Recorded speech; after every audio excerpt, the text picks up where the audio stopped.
Alright, here are your Trends on Thursdays spotted just for you. First up, long-form video on Facebook is in deep trouble, but if you think about it, that only makes sense. Very few people have the time or attention span to actually sit through a longer video that happens to come across their Facebook feed. As a matter of fact, anything over 3 to 4 minutes is basically non-existent. If we want to watch videos that long, we tend to end up going to YouTube. What works? Teaser videos and short content on Facebook, LinkedIn, and Instagram, no longer than about 3 minutes something, please. And if you want to get more into details, send them to YouTube or your own website or funnel. Next up, cannabis now legal in Canada and of course in varying degrees in many US states. Look, I'm not saying it should be, and I've always stayed non-political in these videos, but maybe that's part of the trend.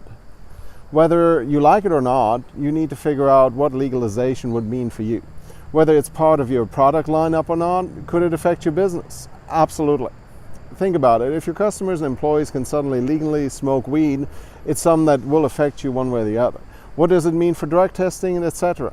And keep in mind that it's a big business. There are companies that specialize in the cannabis industry, and you need to decide if you would do business with them. Maybe, maybe not. Maybe you decide all money is green. I am so funny. Next up, I talked about AI in my Monday Thought Start a little more in depth, but it bears touching on briefly here.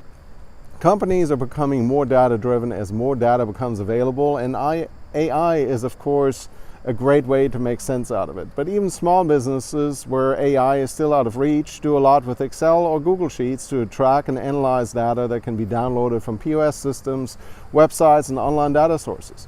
It may just be a matter of figuring out your KPIs or key performance indicators, in other words, the handful of numbers that tell you how your business is doing at a glance, and adding them to an online dashboard. The lesson is that even AI aside, data is king. Speaking of being data-driven, next up, since 95% of teens have smartphones and 45% of them saying they're online constantly, most of them, of course, spend time between YouTube and Snapchat. So if you're selling to them or planning to, it might be a good idea to figure out how, because even though Generation Z is 100% visual, they have grown up on Insta and YouTube. The old way of 30-second TV commercials is no longer working. Matter of fact, Generation Z wants messages with value, content with appeal, and they don't mind a company that takes a stance. As we've seen with Nike, getting behind a cause can be acceptable for a brand, and even getting behind a political candidate can make a company a good corporate citizen and therefore appeals to the next generation of shoppers.